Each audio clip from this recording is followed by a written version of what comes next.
Hi friends, welcome to Durga TNPSC academy. இன்னைக்கு நம்ம பார்த்தீங்கன்னா ஃபிஃப்த்து பாடத்தில் ஃபிஃப்த்து ஸ்டாண்டர்டில் உள்ள செகண்ட் லெசன் ஹிஸ்ட்ரியில், சோசியல் சயின்ஸில் உள்ள ஹிஸ்ட்ரியில் செகண்ட் லெசன் பார்க்குறோம். மனிதர்களின் பரிணாம வளர்ச்சி அப்படிங்கிறது பார்க்குறோம்.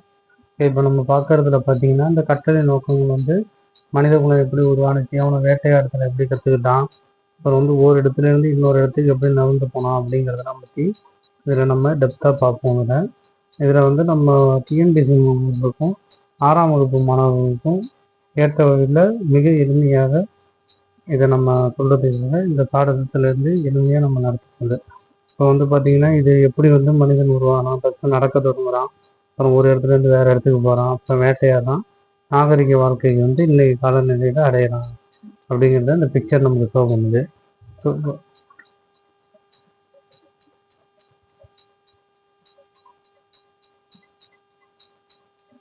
நெக்ஸ்ட் இதில் பார்த்தீங்கன்னா மனிதர்களின் பரிணாம வளர்ச்சி அடைந்த கதை, தொல்லியல், மானிடவியல் ஆகியவற்றின் உதவியுடன் நம்ம அறிவியல் நோக்கில் பயில முடியும். அதாவது மனிதர்கள் எப்படி பரிணாம வளர்ச்சி அடைஞ்சாங்க அப்படின்றத பார்த்தீங்கன்னா தொல்லியல் மற்றும் மானிடவியலோட ஆதாரத்தோட நம்ம இது பண்ணலாம். உங்களுக்கு 6வது பொறுத்த வரைக்குமே எல்லாமே வந்து கான்வர்சேஷன் முறையில் தான் இருக்கும். இந்த கான்வர்சேஷன் முறையில் இருக்கிறப்போ உங்களுக்கு எளிமையாக சொல்கிற மாதிரி இருக்கும். ஸோ இதில் ஒன்றும் இல்லை, அவங்க பாட்டியும் சேர்த்தியும் பேசிக்கிற மாதிரி இருக்கும். அவங்க வந்து ரிவர்ஸில் போகிற மாதிரி அவங்களுக்கு ஒரு கடிகாரம் கிடைச்சிருந்தா என்ன பண்ணுவாங்க அப்படின்னு பார்த்தா, இப்போ ஒரு 1950 போனால் வந்து அப்போ வந்து இந்த மோட்டார் சைக்கிளோ கார் போன்ற வாகனங்கள்லாம் பார்க்க முடியாது. அதே மாதிரி பார்த்தீங்கன்னா அப்போ சைக்கிள் ரிக்ஷா இந்த மாதிரி இருக்கும். 1850 பார்த்தீங்கன்னா மாட்டு வண்டி, கழுத வண்டி இந்த மாதிரி இருக்கும். ஓகேவா? ஸோ இதில் முக்கியமான நம்ம எக்ஸாம் மோட்டிவேட்டரில் பார்த்தோம்னா இந்த பேஜ் வந்து ரொம்ப ரொம்ப ரொம்ப ரொம்ப இம்பார்ட்டன்ட். மனித பரிமாண வளர்ச்சி நிலைகள் அப்படின்னு சொல்கிறாங்க. அதில் வந்து பார்த்தீங்கன்னா இந்த இருக்கு பார்த்தீங்கன்னா ஆர்சலோபிதிக்ஸ் அப்படிங்கிறவங்க வந்து 2லேருந்து 4 மில்லியன் ஆண்டுகளுக்கு முன்பு தோன்றினவங்க தொடக்க கால மனிதன். இந்த ஆர்சலோபிதிக்ஸ் பார்த்தீங்கன்னா மனித மற்றும் குரங்கின் பண்புகளுடன் காணப்பட்டான், நடக்கவும் கற்றுக்கொண்டான். அடுத்தது பார்த்தீங்கன்னா ஹோமோ சேபிலிஸ் அப்படிங்கிறவங்க வந்து பார்த்தீங்கன்னா 2.3 1.4 மில்லியன் ஆண்டுகள் தொடக்க கால மனிதன். இவன் வந்து இறுகப்பற்றுவதற்கு வசதியாக பெரிய கால் விரல்களை பெற்றிருந்தான். முன்பக்க நீச்சி கொண்டிருந்த தாடை நீச்சி சற்று குறைந்து காணப்பட்டான். கருவிகளையும் உருவாக்கணும் அப்படின்னு ஹோமோலிபிஸ். அதே மாதிரி ஹோமோ எரக்டஸ் வந்து பார்த்தீங்கன்னா நேராக நிமிர்ந்த மனிதன். யாரு? Homo erectus. நெருப்பின் பயனை அறிந்திருந்தான். அதுக்கப்புறம் பார்த்தீங்கன்னா நியாண்டர்தால் தான் வந்து என்னன்னா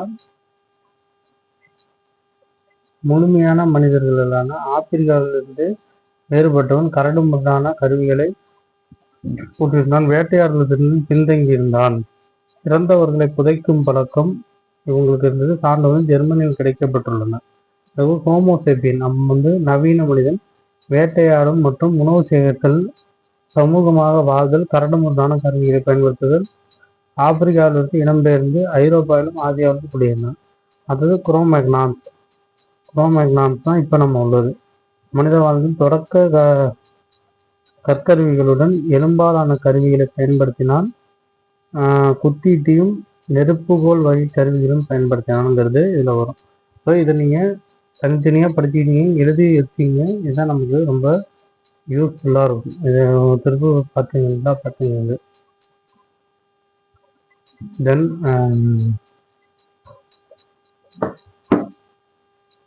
அதுக்கப்புறம் வரலாற்றுக்கு முந்தைய கால மனிதர்களை அவர்கள் பயன்படுத்திய பொருட்களை பற்றி படிப்பது தொல்லியல் ஆகும். அதுக்கப்புறம் பார்த்தீங்கன்னா இந்த மானுடவியலாளர்கள் அப்படிங்கிறவங்க வந்து பார்த்தீங்கன்னா மனிதன் வந்து கிழக்கு ஆப்பிரிக்காவில் உள்ள டான்சானியா அப்படிங்கிற ஏரியாவிலிருந்து தொடங்கி அவனோட காலடி தடங்களை கொண்டு கிடைக்கப்பட்ட படுகைகளில் கதிரியக்க கார்பன் பகுப்பாய்வு உட்படுத்தப்பட்டன. அதன் மூலம் வந்து 3.5 ஆண்டுகளுக்கும் பழமையானதுன்னு கண்டிருந்தாங்க. ஓகேவா? அதுக்கப்புறம் வந்து பாக்ஸில் பார்த்தீங்கன்னா மானுடவியல் அப்படிங்கிறது வந்து ஆந்த்ரோபாலஜி, மனிதர்களுடைய பரிணாம வளர்ச்சி பற்றி படிப்பு மானிடவியல் ஆகும். மானிடவியல் என்னும் சொல்லி 2 கிரேக்க வார்த்தைகள் பெறப்பட்டது. ஆந்த்ரோபோஸ் அது வந்து மனிதன் பேர், லாகோஸ் எண்ணங்கள் மற்றும் காரணங்கள்னு பேர். இது பார்த்தீங்கன்னா அப்புறமேட்டு பார்த்தீங்கன்னா குகைகளில் வாழ கற்றுக்கொண்ட குரோமேக்னான்சன் மனிதர்கள் பிரான்சில் உள்ள லாஸ்காஸ் என்னும் இடத்தில் உள்ள குகைகளில் வாழ்ந்தார்கள். தொல்லியல் சான்றுகள் கிடைத்துள்ளன. இவர்கள் இறந்தவர்களை புதைக்கும் பழக்கம் இருந்தது. நமக்கு லாஸ்டா பார்த்தோம் பாருங்க, யாரு? குரோமேக்னான்ஸ் பிரான்ஸ்ல உள்ள லாஸ்காஸ் அப்படிங்கிற ஏரியாவில் இருக்காங்க அப்படின்னு சொல்றாங்க. அடுத்தது பார்த்தீங்கன்னா அவங்க இந்த பிக்சர்ல ஒருத்தருக்கு ட்ரா பண்ணி பார்த்தீங்கன்னா இங்கேருந்து அவங்க மைக்ரேட் ஆனாங்கங்கிறது வந்துடும் அதில். தென் அவங்க எப்படி எப்படி வளர்ச்சி அடைஞ்சாங்க இதெல்லாம் இருக்கும். அப்புறம் அதாவது ஒரு இடத்துல உள்ள கிளைமேட்டை பொறுத்து அவங்களோட உடல் அமைப்பும் தோலின் நிறமும் மாறுபட்டது. இதனால வந்து ஒரு இனம் உருவானுச்சு. இந்த இனத்திலிருந்து ஒரு குழுக்களாக மக்கள் வந்து வாழ்ந்துட்டு வந்தாங்கன்னு சொல்றாங்க. அதுக்கப்புறம் பார்த்தீங்கன்னா இந்த இது வந்து ரொம்ப இம்பார்ட்டன்ட். இது வந்து நம்ம கண்டிப்பாக மக்கர் பண்ணி தான் ஆகணும். எந்தெந்த ஏரியாவில் என்னென்ன மக்கள் இருக்காங்கன்னா ஆர்த்தலோபெதிக்ஸ் கிழக்கு ஆப்பிரிக்கா, ஹோமோசெபிஸ் அவங்க வந்து தென்னாப்பிரிக்கா, ஹோமோ எரக்டஸ் ஆப்பிரிக்கா மற்றும் ஆசியா, நியாண்டர்தால் யுரேசியா ஐரோப்பா மற்றும் ஆசியா இருந்தது. குரோமேக்னான்ஸ் பிரான்ஸ் நம்ம பார்த்தோம்னா அது சீயிங் மனிதன் சீனாவில் இருப்பான். ஹோமோசெபியன்ஸ் ஆப்பிரிக்கா, ஐடல்பர்க் மனிதன் வந்து லண்டன்.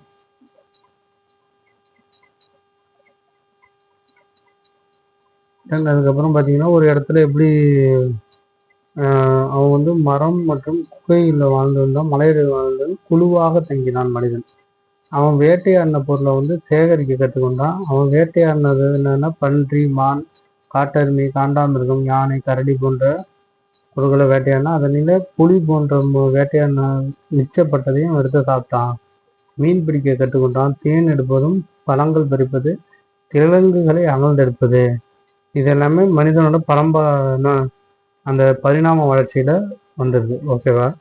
தென் அதுக்கப்புறம் பார்த்தீங்கன்னா தன்னை குளிரிலிருந்து பாதுகாக்கிறதுக்கு பார்த்தீங்கன்னா அவன் வந்து விலங்குகள்ல இருந்து இருக்கப்பட்ட தோள்களை பதப்படுத்தி வச்சுக்கிட்டான். மரப்பட்டைகள் இலைகள்னால ஆனதை பொருளை யூஸ் பண்ணான். ஓகேவா?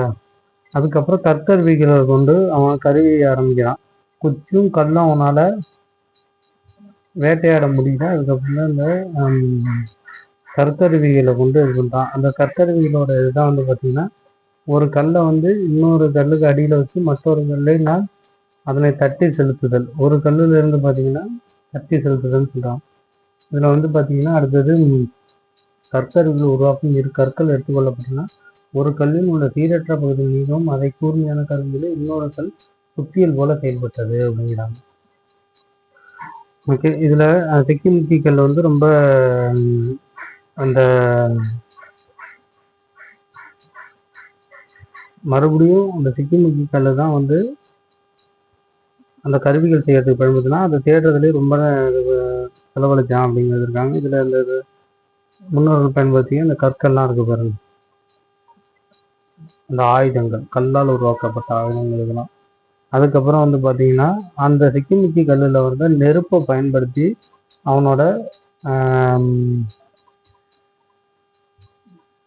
அட்வென்ச்சராக இருந்துச்சு புதுசாக. அப்போ தான் அந்த நெருப்பை கண்டுபிடிக்கிறான். அப்போ நெருப்பில் அந்த நமக்கு ஒரு மின்னல் தாக்கி இறந்து போன விலங்கு அதெல்லாம் வந்து அவங்களுக்கு கொஞ்சம் டேஸ்டாக இருக்கிறதுக்கு மிருதுவாக இருக்கிறதுனால அப்போ வந்து இந்த மாதிரி ஹீட் பண்ணால் வந்து விலங்கை சமைச்சு சுட்டு சாப்பிட்லாம் அப்படிங்கிறது பயன்படுத்தலாம்.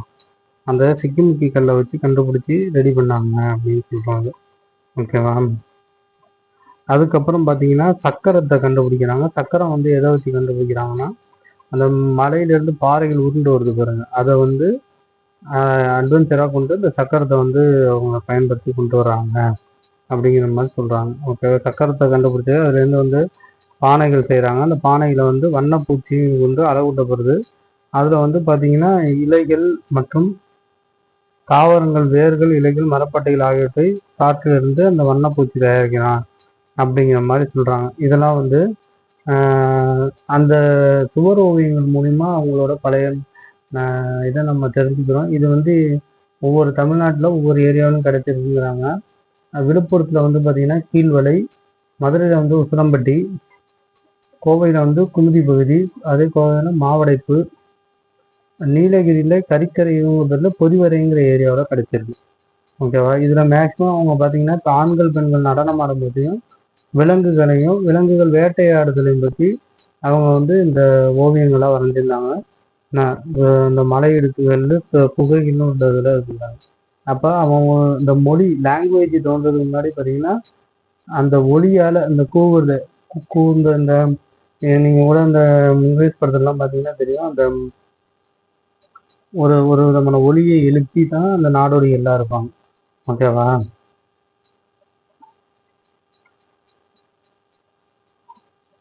அப்புறம் அவங்களுக்கு வந்து போதுமான இறைச்சி ஒரு இடத்துல கிடைக்காதப்ப பார்த்தீங்கன்னா அவங்க உணவுக்காக காய்கறி பழங்களையும் தேட வேண்டியதாக போயிட்டு அலைந்து திரியும் நிலையிலிருந்து ஓரிடத்தில் நிலைத்த வாழும் நிலையை அடைதல் உலகின் முதல் விவசாயியாக சொல்லப்படுறான். அப்புறம் வந்து என்னன்னா ஒரு பொருளை சாப்பிட்றான். இந்த பொருளை சாப்பிட்டதுக்கு அப்புறம் பார்த்தீங்கன்னா அந்த கொட்டையை எடுத்து போட்டு அதில் விதை முளைக்குது. அந்த முளைக்கிறது வந்து தண்ணி ஆத்தாங்கரை ஓரத்தில் முளைக்குது. ஆத்தங்கரையிலையும் அதுவும் வண்டல் மண் படிவுள்ள நல்லா இருக்குங்கிறத அறிஞ்சிக்கிறான். அப்புறம் வந்து இதை ஒரு இடத்துல நம்ம பயிர் பண்ணா என்ன அப்படிங்கிற மாதிரி விவசாயத்தில் ஈடுபடுறான். அப்போ ஒரு இடத்துல வந்து பார்த்தீங்கன்னா விவசாயத்தில் ஈடுபடுறப்ப அந்த அவனுக்கு தேவையான விலங்குகளை வளர்க்குறான். விலங்குகளை வளர்த்து பார்த்தீங்கன்னா விவசாயத்துக்கு சப்போர்ட் பண்ணுறதுக்கு அந்த மாடு இந்த மாதிரி இதெல்லாம் வந்து வளர்த்துக்கிட்டு அதோட ஒரு இடத்துல நிலையா இருக்கிறான். அந்த இடத்துல வந்து மண் வளம் வச்சு போகுதுன்னா வேற இடத்துக்கு மாறுறான். அதுக்கப்புறம் பார்த்தீங்கன்னா கலப்பை கண்டுபிடித்தல் தான் வந்து விவசாயம் இன்னும் எளிதானது. இருந்த தேவையற்ற புதர்களை நீக்கி அவற்றை எரித்து நிலத்தை தயார்படுத்தி விவசாய பணி தொடங்கியது. அவர்கள் நிலத்தை உழுது பயிர் வளர்த்தல், அறுவடை செய்தல் போன்றவற்றை வேற ஒரு இடத்துக்கு மாற்றினாங்க அப்படின்னு சொல்றாங்க. ஓகே, தென் அவங்க வந்து பார்த்தீங்கன்னா இந்த விவசாயத்துக்காக நாய்களை ஃபஸ்ட்டு வச்சுருந்தா நாயோட வந்து பார்த்தீங்கன்னா கோழி, ஆடு, பசு போன்றவற்றை அவர்கள் வளர்க்க தொடங்கினார் அப்படின்னு சொல்றாங்க. அப்புறம் வந்து ஓரிடத்தில் குடியேறி நிரந்தரமாக தங்கும் வாழ்க்கை முறையை உற்பத்தி பெருகியது. இப்போது அவர்கள் தேவையை விட அதிகமான அளவில் தானியங்களை உற்பத்தி பண்றாங்க. அப்பதான் பண்டமாற்று முறை அப்படிங்கிறது உருவாகும்.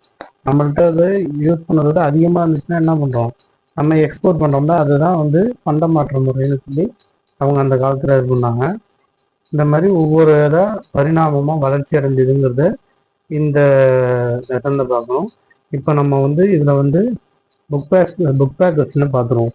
அதில் வந்து பார்த்திங்கன்னா இதில் இங்கிலீஷ் டேர்ம்லாம் நம் கால இயந்திரம், டைம் மிஷின், பரிணாம வளர்ச்சி, எவல்யூஷன், இறைப்பிடித்துண்ணி, பெட்டேட்டஸ், அப்புறம் காலடி சூடு, ஃபுட்பிரிண்ட்ஸு, பதப்படுத்தப்பட்ட விலங்கின் தோல், ஐட்ஸு, 1 மில்லியன் 10 லட்சம் மில்லியன் பேர், நாடோடின நொமேடு, பண்டமாற்று முறை பேர்டர், இறை வந்து அப்புறம் வந்து பரிணாமத்தின் வளர்ச்சி முறை வந்து எப்படின்னா படிப்படியானது. தான்சானியா டேஷ் கண்டத்தில் உள்ளது, ஆப்பிரிக்கா கண்டத்தில் உள்ளது. உலகின் வேறொரு பகுதியிலிருந்து இடம்பெயர்ந்த மனிதன் உடலமைப்பிலும் நிறத்திலும் காலப்போக்கில் மாற்றங்கள் ஏற்பட்டனும் தட்பவெப்பநிலை மாற்றமே அது ரைட்டு தான், நம்ம ஏற்கனவே பார்த்துக்கலாம். கூற்றும் சரி, காரணமும் சரி. அதுக்கப்புறம் இதில் வந்து ஆஸ்ட்ரலோபேதிக்ஸ் தான் கரெக்டு. இரு கால்களால் நடப்பது நம்ம அந்த பேஜில் பார்த்தோம்னா அது வந்து ஆஸ்ட்ரலோபேதிக்ஸ் தான் கரெக்டு. அடுத்த கோடிச்சேரங்கள் எப்படிங்கன்னா டான்சானியில் காணப்பட்ட தொடக்க கால மனிதனின் காலடி தடங்களை மேரி லெக்ஸி உலகின் பார்வையில் கொண்டு வந்தார். யார்? மேரி லெக்ஸி. இது நம்ம கொஞ்சம் தேடிதான் இருக்குது, புக்கில் இருக்காது. பல மில்லியன் ஆண்டுகளாக முன்னோர்கள் எப்படி இருந்தாலும் நாடோடி வாழ்க்கை. பழங்கால மனிதர்கள் முதன்மையான தொழில்னா வேட்டையாடுதலும் உணவு சேகரித்தலும். அதே மாதிரி கலப்பை கண்டுபிடிப்பதால் விவசாயத்தில் எளிதாக்கியது. பாறை ஓவியங்கள் நீலகிரி மாவட்டத்தில் தேசியில் அந்த நம்ம பார்த்தோம்னா கரிகையூர் அப்படின்னு இருக்கும். அப்புறம் நாணயங்கள் ஆராய்ச்சி மாண்டவன் தவறு. ஹோமோரெக்டஸ் மனிதர்கள் நெருப்பு குறித்திருந்தாங்க, ரைட்டு. மனிதர்கள் முதல் அறிவியல் கண்டுபிடிப்பு தக்குறோம், ரைட்டு. ஸோ இதை நம்ம வெற்றிகரமாக முடிச்சிட்டோம். இதில் நீங்கள் வந்து ஏதாவது டவுட்ஸ் இருந்தால் கமெண்ட்ஸ் எழுதுங்க. அதான் நம்ம சேனலை கொஞ்சம் கொஞ்சமாக வீடியோ அப்லோட் பண்ணி டெவலப் பண்ணிட்டு வரோம். ஸோ உங்களால் முடிஞ்ச கருத்துக்களை தெரிவிச்சுட்டு என்னோட இந்த முயற்சிக்கு வந்து சப்போர்ட் பண்ணுங்கள், சப்ஸ்கிரைப் பண்ணுங்கள். தேங்க்யூ.